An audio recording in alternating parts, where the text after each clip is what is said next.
Over 200 fully loaded oil tankers are sitting motionless in the Persian Gulf right now. Engines running, crews waiting, nowhere to go. Each one is carrying enough crude to fuel an entire American city for a week. Combined, they represent a supply chain that feeds factories, farms, and gas stations across 4 continents, frozen in place by a conflict that started 55 days ago and has no end date in sight. Here is the question nobody on television is asking. What happens on day 90? Day 1, February 28, 2026. The United States and Israel launch Operation Epic Fury.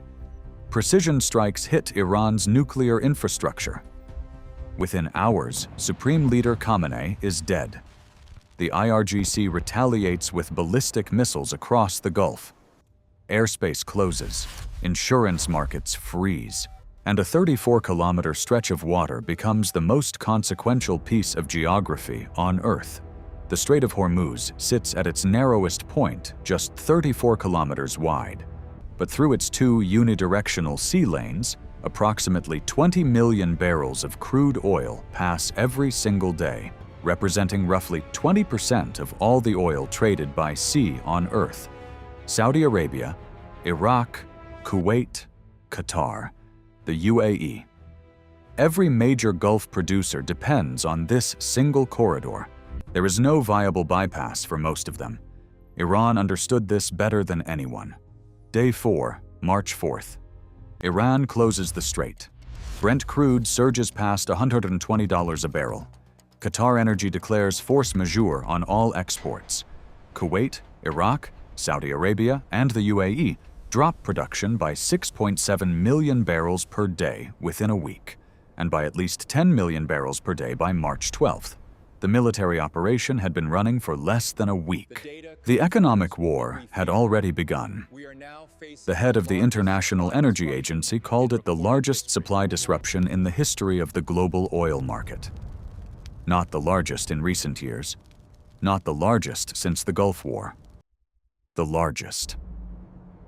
In recorded history, the missiles made headlines. The economic damage they triggered did not. It compounds quietly, day after day, in commodity markets, supply chains, and household budgets across 190 countries. By day 30, it was already a crisis. By day 60, the financial architecture of the global economy began to crack. Day 90 is 6 weeks away. Before we follow the countdown, you need to understand why the Strait of Hormuz is so much more dangerous than an oil price chart suggests. Start with what most Americans actually feel first: the price at the pump. In the United States, buffered by domestic production, gasoline prices still rose 5 to 10 cents per gallon daily in the immediate aftermath of the closure. By March 31st, the national average hit $4 a gallon, a 30% surge in under 5 weeks. In Los Angeles, prices exceeded $6. Amazon began adding a fuel surcharge to e-commerce deliveries. Mortgage rates reached their highest level in 7 months. That is the surface layer. Go 1 level deeper, and you find food. Over 30% of global urea, the most widely used fertilizer on Earth, produced from natural gas, is exported from Gulf countries through the strait. Corn, wheat, and rice are grown with it. The cost of producing those crops is now rising in real time, and that cost will show up at the grocery store with a delay of 60 to 90 days. It has not fully arrived yet. Go deeper still, and you find your phone. Qatar produces approximately 40% of the world's helium, which is used in the production of semiconductors. Every chip in every smartphone, every server running AI models, every laptop sold this year. That supply chain now has an exposure it did not have 2 months ago. Subscribe to Operation Fury. We deploy new intelligence briefings and combat analysis every few days. Hit that bell and stay in the fight. And underneath all of it, the layer that almost no mainstream outlet has covered, is water. Iranian strikes on desalination plants have threatened the source of 99% of drinking water in Kuwait and Qatar. When a geopolitical conflict starts threatening municipal water supplies, you are no longer talking about an energy crisis. You are talking about something categorically different. Iran's weapon was never a ballistic missile. It was a map. Day 18, March 18th. An Iranian missile strikes Ras Laffan Industrial City in Qatar. This is not a military base. It is the largest liquefied natural gas complex on the planet, the facility that heats homes and powers industry across Europe and Asia. The attack caused a 17% reduction in Qatar's LNG production capacity. Damages are estimated to require 3 to 5 years to fully repair. LNG spot prices in Asia increased by over 140% in the days that followed. 5 years. That facility will still be damaged when the next US presidential election is decided.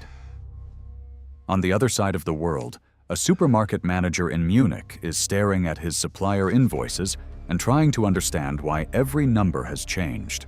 A factory owner in South Korea is calling his freight broker and getting no answer because the broker's vessels are sitting in the Persian Gulf with 200 other tankers. The New York Federal Reserve's Global Supply Chain Pressure Index in March hit its highest level since January 2023.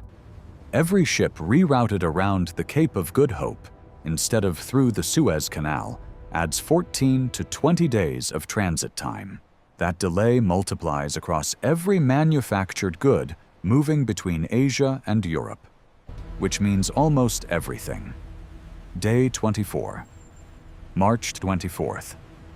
The Philippines becomes the first country in the world to declare a national energy emergency. The Philippines imports 98% of its oil from the Middle East. President Marcos announces the country has enough crude supply until June 30th. After that, there is no plan. In Bangladesh, universities close early for the Eid holiday, officially. Unofficially, the government is rationing electricity and has no public answer for what happens after the reserves run out. A garment factory owner in Dhaka, whose plant produces clothing for American retailers, is calculating whether the cost of running his generators this month exceeds the value of the contracts he is trying to fulfill. For the first time, the math doesn't work.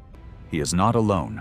Across South Asia, Southeast Asia, and Sub-Saharan Africa, the same calculation is happening in thousands of factories, farms, and fishing operations simultaneously.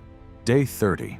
In just the first 3.5 months of 2026, Brent crude prices have already dropped to $56, surged to $119, and returned to around $95.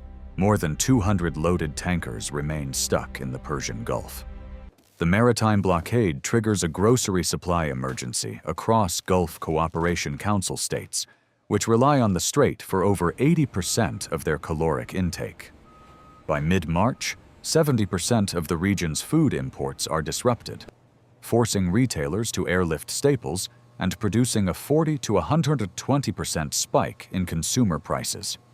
40 to 120%. That is not inflation. That is a family in Kuwait City standing in front of a supermarket shelf that is half empty, doing math they cannot make work. Over 220,000 Indian nationals have been repatriated from the Gulf Cooperation Council region and Iran by March 2026. Migrant workers whose remittances supported families across South Asia now boarding evacuation flights with whatever they could carry. Day 30 is already a crisis. Day 60 is where the architecture of the global economy begins to crack. Day 45. Europe. A steel plant in the Ruhr Valley, the industrial heart of Germany, receives its electricity bill for March. The surcharge line reads plus 30%. The plant manager calls his board. The board calls their bank. The bank calls their analysts. Chemical and steel manufacturers across the EU have imposed surcharges of up to 30% to offset surging electricity costs. Germany's export machine, the engine of the European Union, is decelerating.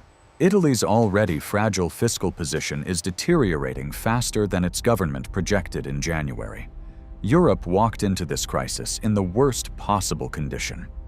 The conflict coincided with historically low European gas storage levels, estimated at just 30% capacity following a harsh 2025-2026 winter.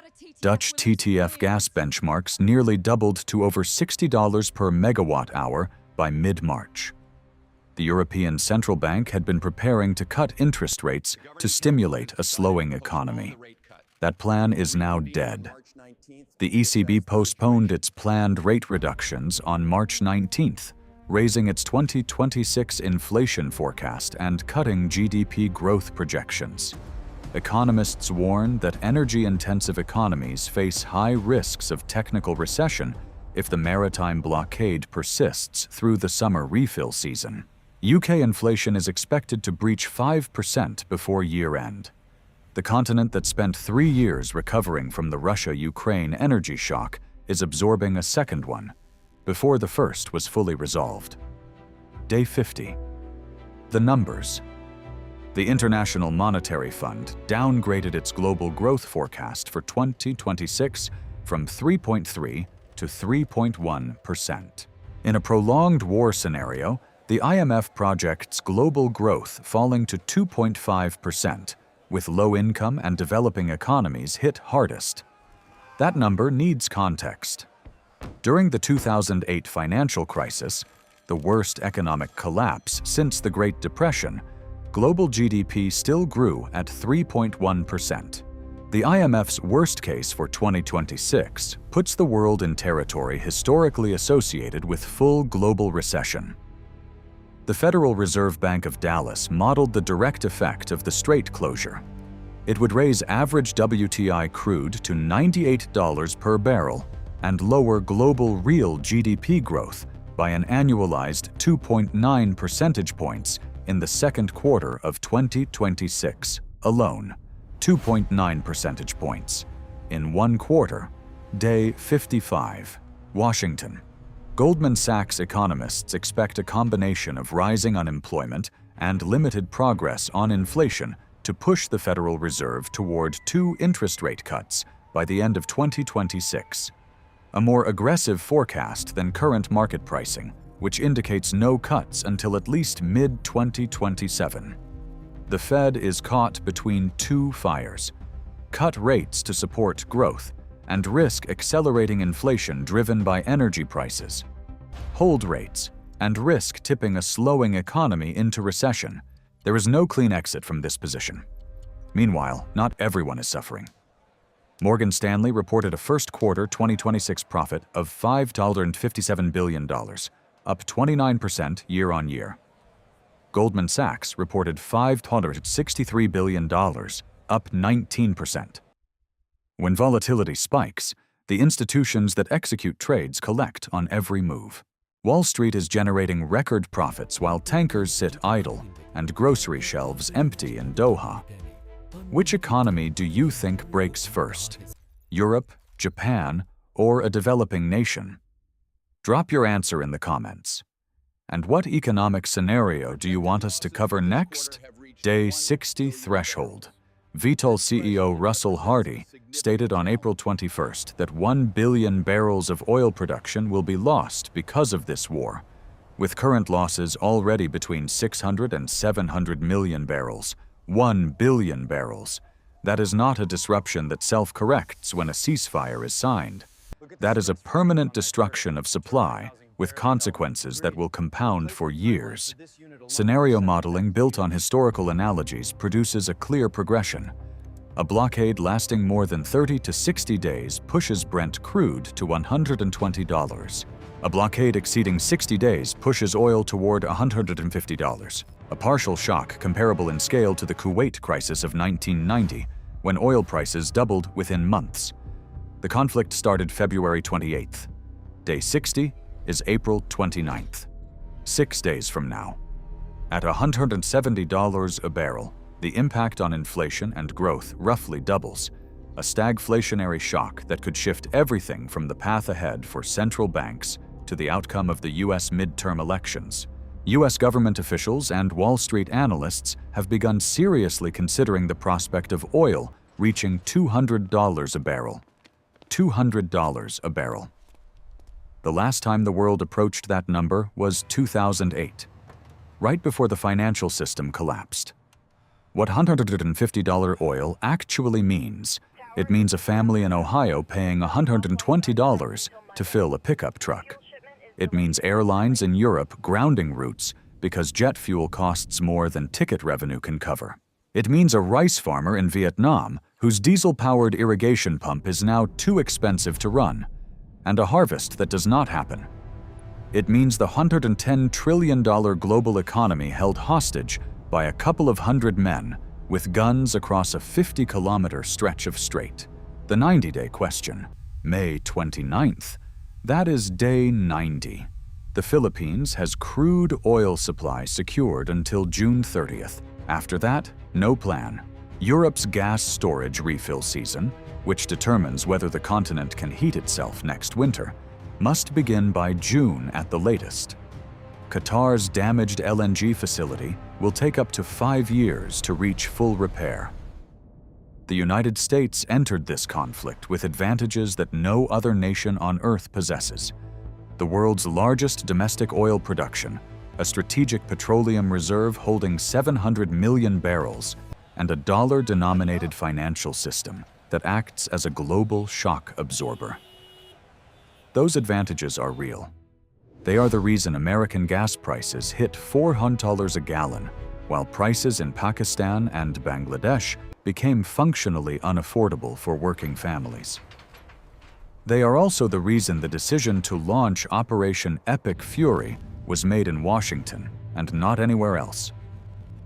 The question for day 90 is not whether America survives this. It will. The question is what the world looks like on the other side, and whether the economic architecture that existed on February 27th can be reassembled once the shooting stops.